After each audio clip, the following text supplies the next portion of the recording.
पवित्रता की परिभाषा अति सूक्ष्म है। सिर्फ कामचीत बनना यही पवित्रता की संपूर्ण स्टेज नहीं है, लेकिन काम विकार का अंश हद की सर्व कामनाएं हैं। तो कामचीत अर्थात सर्व कामनाचीत बनने से ही पवित्रता की शक्ति जमा होगी।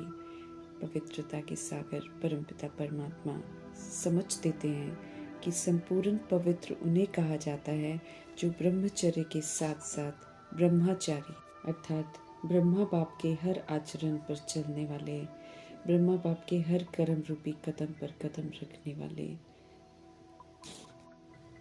बच्चों में पवित्रता की शक्ति आ जाती है। संपूर्ण पवित्र आत्माएं सदा सुख की शैया पर आराम से शांति स्वरूप में विराजमान रहती हैं। उनके मन में कभी भी क्यों, क्या और कैसे की उलझन उत्पन्न नहीं होती है। स्वयं भी सुख शांति स्वरूप और दूसरों को भी सुख शांति की प्राप्ति का अनुभव कराते हैं। दिल से सच्चाई और सफाई को धारण करने वाले बच्चों में पवित्रता की शक्ति होती है। वे कभी मनमत व परमत पर अपने समय को, वाणी को, कर्म को, श्वास या संकल्प को व्यर्थ तरफ नहीं गवा सकते हैं।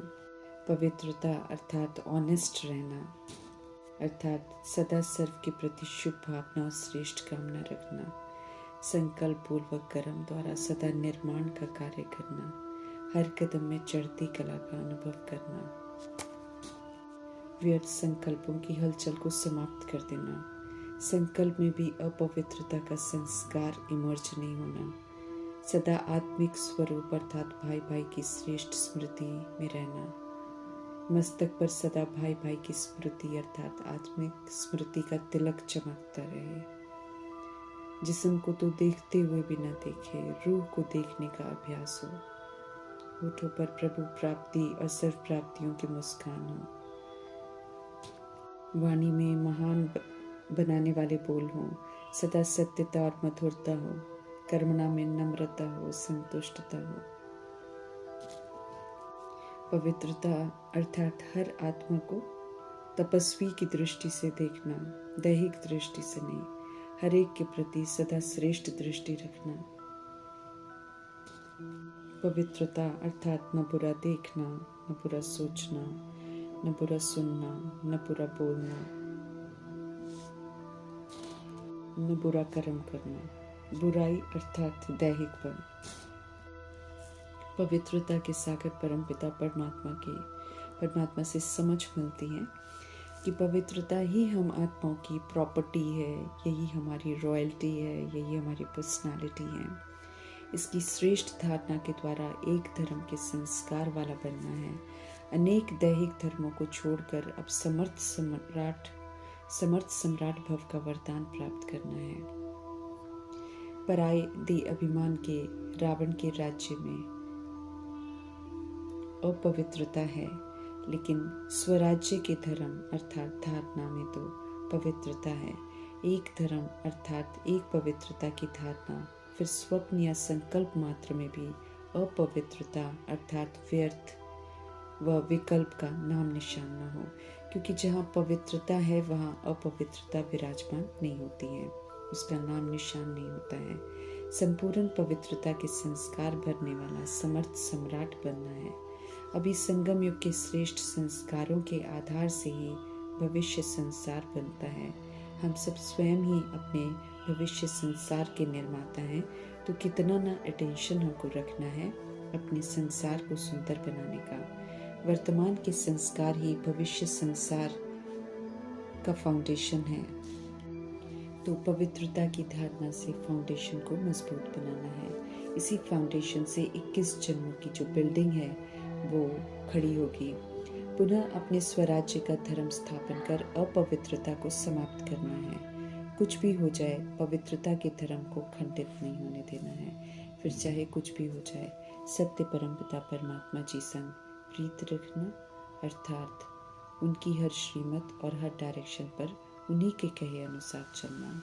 जो चलते हैं, जो प्रीत की रीत निभाते हैं, वे स्वतः ही सफलता प्राप्त कर सकते हैं और हर परिस्थिति में, हर पेपर में निश्चित ही विजयी बनते हैं। इसलिए गायन भी है विपरीत बुद्धि विजयंती और विपरीत बुद्धि विनशंती। तो परमात्म पढ़ाई पावन बनने की पढ़ाई है, ऊंची पढ़ाई है, ऊंचे से ऊंचे सुप्रीम टीचर द्वारा पढ़ाई जाती है, परंतु अति सहज है, इतना कि इस पढ़ाई को छोटे जवान वृद्ध शरीर में विराजमान सभी आत्माएं पढ़ सकती हैं, समझ सकती हैं। ये पढ़ाई है ही आत्माओं के लिए।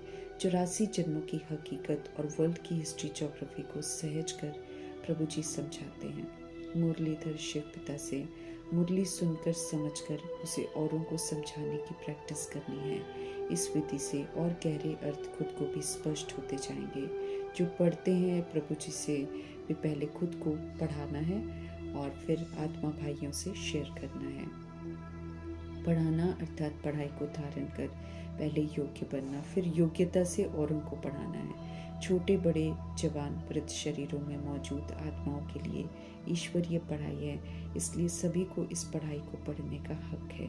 हर कोई परमात्मा पिता की संतान है, इसलिए सभी को बेहद के पाप का वर्षा लेने का अधिकार है। शिव जयंती पर सभी को शिव जयंती का सत्य समझाना है कि कैसे निराकार परमपिता परमात्मा सृष्टि रूपी ड्रामा में प्रवेश कर ब्रह्मा मुख के द्वारा सत्य से परिचित भी कराते हैं और पतित्वों को पावन भी बनाते हैं। सभी को संदेश देना है कि बेहद के बाप बेहद का वर्षा देने के लिए आए हैं। बाप जो ट्रुथ हैं वे सचखंड स्थापन करते हैं।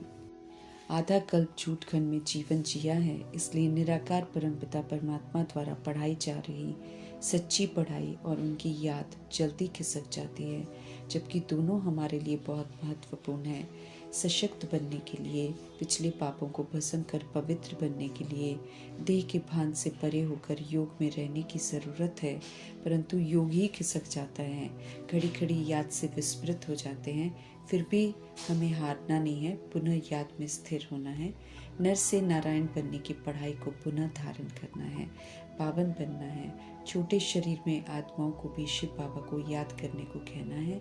समझना है कि आत्मा और शरीर दोनों अलग हैं, इसलिए शरीर के रोल में कोई पिता हो या बच्चा हो, ये रोल कार्मिक अकाउंट है, विनाशी है, परिवर्तनशील है, इसलिए इससे अटैचमेंट नहीं रखनी है। आत्मा जो ये रोल प्ले कर रही है वो निर्विकारी है और निराकारी बाप की संतान है। ये अंतर अच्छी रीति हमको याद रखना है, भूलना नहीं है। हम सभी आत्माएं परम धाम से आए हैं, अविनाशी हैं, चैतन्य हैं। हम आत्माएं घटती बढ़ती नहीं है, मरती नहीं है। शरीर जिसका हम आधार लेते हैं पढ़ने के लिए, उसके ऑर्गन्स छोटे बड़े होते हैं। जैसे जैसे समझते हैं वैसे औरों को समझाना है।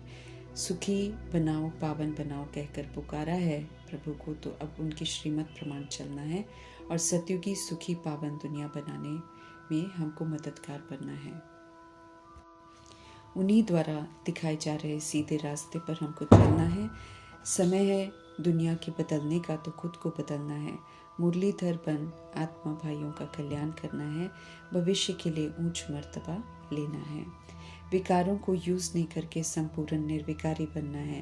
नई दुनिया के मालिक बन रहे हैं। मीठे परमात्मा का फरमान है, मुझे याद करो तो आत्मा प्योर और नई बन जाएगी, सतो प्रधान बन जाएगी। तो नया सतो प्रधान शरीर मिलेगा, सुख का राज्य मिलेगा। सुख और शांति की दुनिया में जाने के लिए अशांति और दुखों के कारण को समझकर उनकी श्रीमत पर चलकर निवारण करना है। बेहद ड्रामा के राज को समझकर इसमें की हुई गलतियों को दोहराना नहीं है। अज्ञान और ज्ञान के कंट्रास्ट को समझना है और अब ज्ञान को अमल में लाना है। हमें रेगुलर पढ़ना है, समझना है और रेगुलर पढ़ाना है और समझाना है। छोड़ देने से माया अपनी दुनिया में ले जाएगी।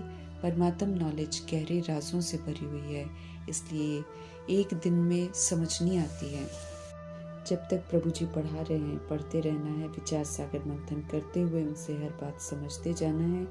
बेहद के बाप सुप्रीम टीचर की पढ़ाई बेहद की पढ़ाई है, जिसे पूरा पढ़कर उससे बेहद का राज्य लेना है, पवित्र बनना है, योगी बनना है, माया से खबरदार रहना है। बेसमझ से समझदार बना रहे हैं प्रभु जी, तो उन्हीं के संग रहना है। रावण रूपी देह अभिमान और विकार बेसमझ हमको बना देते हैं। आत्मा का दुश्मन है, उल्टे रास्ते पर चलाकर शोक वाटिका में बंद कर देता है, फिर निकलने नहीं देता है।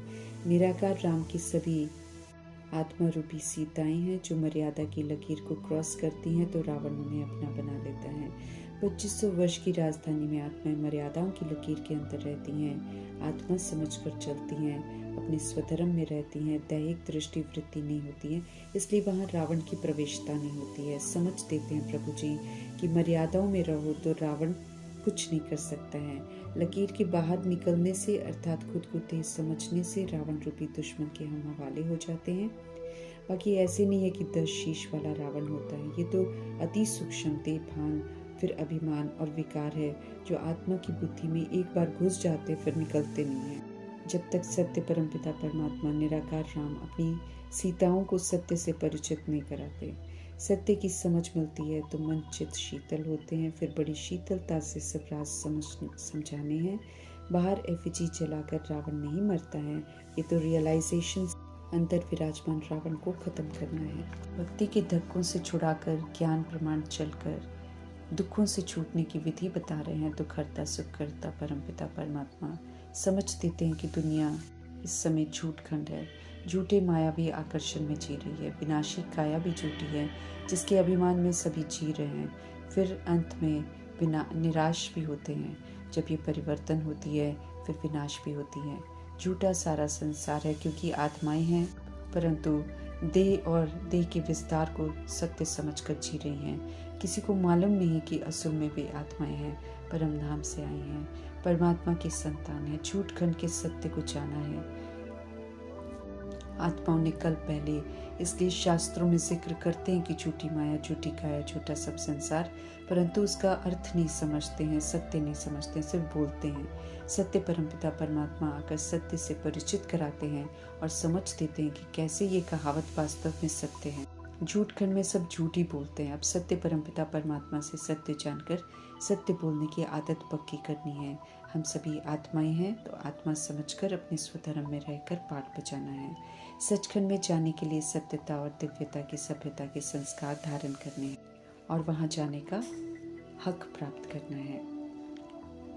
सत्यता और दिव्यता की सभ्यता सिखाने वाले सत्य परमपिता परमात्मा जी का धन्यवाद करते हुए ओम।